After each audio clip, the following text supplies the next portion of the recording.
Bienvenue dans votre journal télévisé. Entrons directement dans l'actualité de ce jour. En prélude d'un contrôle de viabilité des établissements de formation professionnelle dans la filière médicale, une ronde a été effectuée le jeudi 23 juillet 2026 par une équipe d'inspecteurs de l'inspection provinciale de la formation professionnelle Nord-Kivu 1. Objectif, s'imprégner des conditions de fonctionnement, a révélé Joël Sebikouri, inspecteur-chef des pôles, suivant ce propos. Le constat que nous avons fait, il est positif. C'est vraiment positif, à ce sens que nous sommes déjà au 5e centre de formation professionnelle sur 11, mais nous avons apprécié. Dans les premiers centres où nous avons été, c'est un centre qui organise quelques 5 filières médicales, comme assistant pharmacie, assistant sciences infirmières, assistant... il y en a autant, oui, il y en a autant. Et nous avons apprécié du fait que même le chef d'établissement, c'est-à-dire le préfet de cet établissement, il est médecin. Il est médecin et même les personnels qui forment ces apprenants, ils sont aussi qualifiés, ils ont vraiment leur dossier, nous l'avons vu, c'est vraiment un dossier impeccable. Nous avons estimé que vraiment ils ont ce mérite-là de former. Mais également, les deuxièmes centres où nous avons été, il en est de même jusqu'au dernier centre. Nous avons constaté que le personnel qui forme ces gens, en tout cas c'est un personnel qualifié, et nous ont convaincus par le fait que ces apprenants, c'est-à-dire on insiste beaucoup plus sur la pratique. C'est-à-dire ils ne forment pas seulement dans la théorie, mais la plupart du temps est consacré à la pratique en envoyant ces gens dans des structures sanitaires, des centres hospitaliers, mais aussi des pharmacies. De plus en plus, certaines mamans recourent à l'automédication pour soigner leurs enfants sans consulter les personnels soignants. Cette pratique est dangereuse selon la révélation du docteur Kakule Mourere, car elle peut entraîner des conséquences de santé chez les enfants. Suivant. Ce qui pousse les mamans d'aller dans les pharmacies, c'est pas d'abord par ignorance, n'ont pas les moyens de se payer immédiatement les médicaments.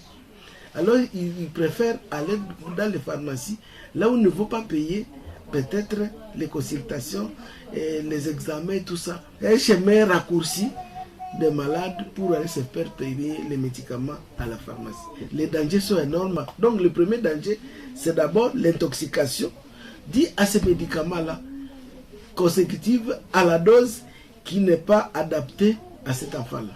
Maintenant, l'automédication, on va soigner une maladie qu'on ne connaît pas exactement, autre que ce qu'on a passé, qu'on a soigné. Le troisième danger est qu'il y a des médicaments qui créent même à nos enfants aujourd'hui un problème de stérilité, un problème de diabète, un problème de vision. Notre gouvernement d'abord devrait structurer la façon d'aller payer les médicaments à la pharmacie. Pour dire qu'il faut avoir une ordonnance de payer les médicaments à la pharmacie, prescrite par un médecin, mais par un pharmacien lui-même. Deuxième conseil, c'est la population lui-même. Donc, quand on n'est pas à la pharmacie, de s'expolier ses ressources, puisque le malade, quand il ne sera pas guéri, vous serez encore obligé d'aller à l'hôpital maintenant pour aller chercher une ordonnance. Et quand vous arrivez à l'hôpital, probablement on va changer tous les médicaments que vous avez payés. Là, c'est de l'argent qui est déjà perdu. Le maire de Goma, Désiré Ngabokisuba, a réuni le jeudi 23 juillet 2026 les responsables des restaurants pour une réorganisation. À l'issue de la rencontre, un comité provisoire de la plateforme a été élu, séance tenante. Reportage. Le détenteur des restaurants, maisons du lait, cafétéria et autres établissements de restauration de la ville de Goma se sont réunis ce jeudi 23 juillet 2026 dans la salle de la réunion de la mairie de Goma, sous la présidence du maire de la ville, Désiré Ngabokisuba. Cette rencontre avait pour objectif de mettre en place un comité provisoire chargé de la structuration de la plateforme des restaurateurs. Dans son intervention, le maire de Goma a insisté sur le respect des normes d'hygiène et de salubrité dans les établissements de restauration. Il a dénoncé le déversement des eaux usées sur la voie publique par certains restaurateurs et a appelé à mettre fin définitivement à cette pratique. L'autorité IBEN a également annoncé que les restaurants de fortune installés le long de la route devront progressivement disparaître au profit d'établissements aménagés dans les espaces répondant aux normes d'hygiène, de sécurité et d'urbanisme.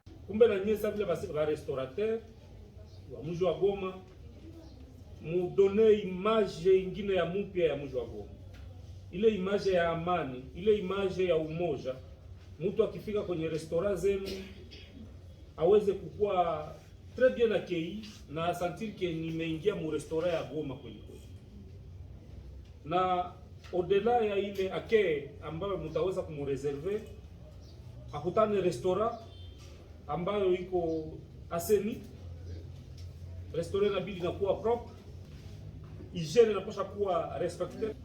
Hygiene ndani ya ya marestaurant, assainissement zinapasha kuwa de rigueur. Yaani ile mtindo ya tunazoea kuwa nayo, unakamata watoto kidogo kidogo ama bamaiwogo ndio wanabakia biko nasukula masani pale nje. Yeye mwenyewe hakunawa mikono, haujui hali yake iko namna gani, anasukula tu masani bila anajisikia na bebea watu. Mimi nadhani ile mapratique inaomba tunaanza zitia pembeni.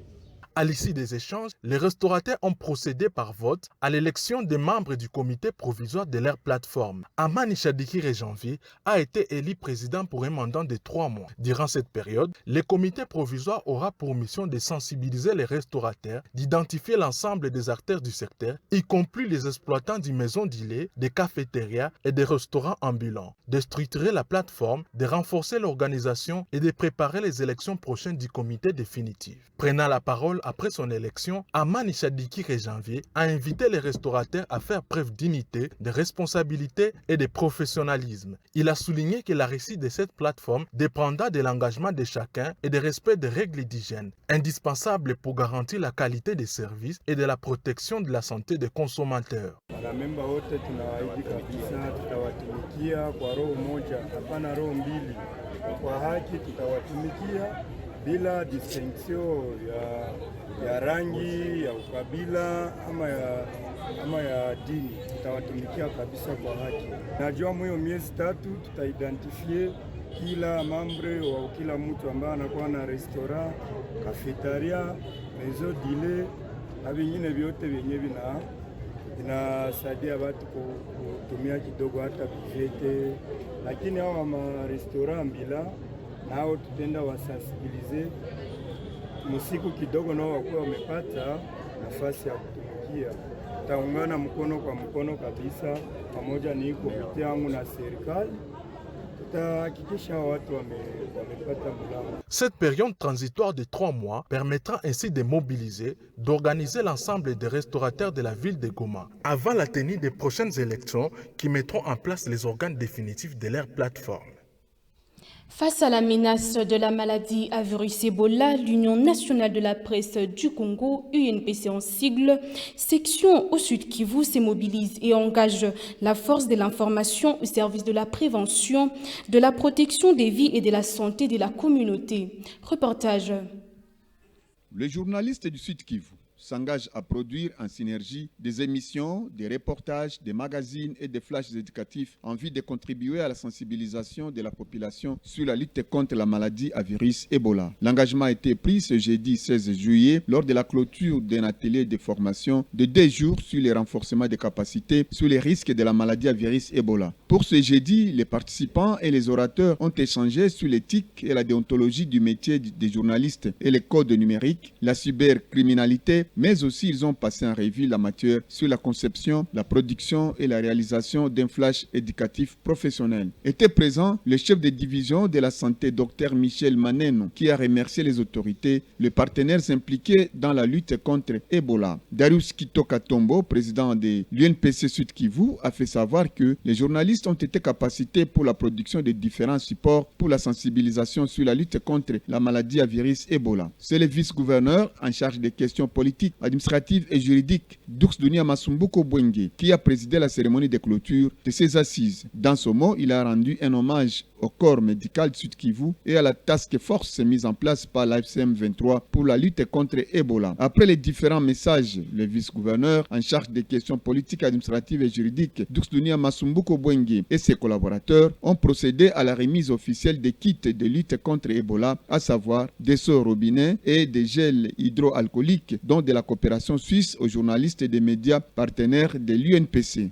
Cette formation vient nous renforcer une fois de plus pour éviter des informations qui ne sont pas vérifiées. Vous savez que nous, journalistes, nous avons les acquis, nous avons l'amabilité d'informer le public. Alors, si nous ne sommes pas informés de la manière dont cette épidémie est répartie, les cas de statistiques, les cas de cas guéris, donc c'est une occasion pour nous de sensibiliser beaucoup plus la communauté à prendre des mesures barrières. Et d'ailleurs, on venait même de nous remettre les kits de prévention, notamment les seaux robinets, ce qui veut dire certainement que l'UNPC veut que nous puissions nous approprier toutes les mesures de prévention afin de lutter contre cette maladie qui, en tout cas, crée encre et salive dans nos communautés respectives, notamment à l'est de la République démocratique du Congo. L'atelier a eu lieu dans la salle des réunions de l'auditorium de la femme et il a bénéficié d'un appui financier de la coopération suisse. L'administrateur assistant du territoire de Walungu poursuit avec la sensibilisation des jeunes pour rejoindre le mouvement AFC 23 dans l'objectif de mettre un terme à la mauvaise gouvernance du régime de Kinshasa. Félicien Tumsifu s'est réjoui de l'engouement observé. Suivant. Vijana wenzangu wa wilaya ya Walungu wako wanakuja kila siku kusema tutoe uongozi mbaya ndani ya nchi yetu ya Kongo. Mambo ya ukabila iondoke, au watu ambao wanaiba pesa ya serikali, au watu waleta tribalisme, au watu ambao wanajipendelea wao wenyewe. Uongozi ya bwana Felix Tshisekedi Chilombo inabidi kuiondoa, na vijana wenzangu wako wanakuja kila siku, na ndio maana mtamsikia yeye mwenyewe ni mwenzangu wa groupement ya Izege, na leo amekuja tutumike pamoja. Bwana, kuna mtu mwenye alikukaza? Hapana, nilisikia mimi mwenyewe kutumikia nchi yetu. Sasa kwa sababu gani umekuja kwenye AFC 23? Nilisikia na mimi tukie Gomboa, tupiganie Gomboa. C'est la fin de cette édition du journal. Merci de nous avoir suivis et de votre fidélité à la RTNC.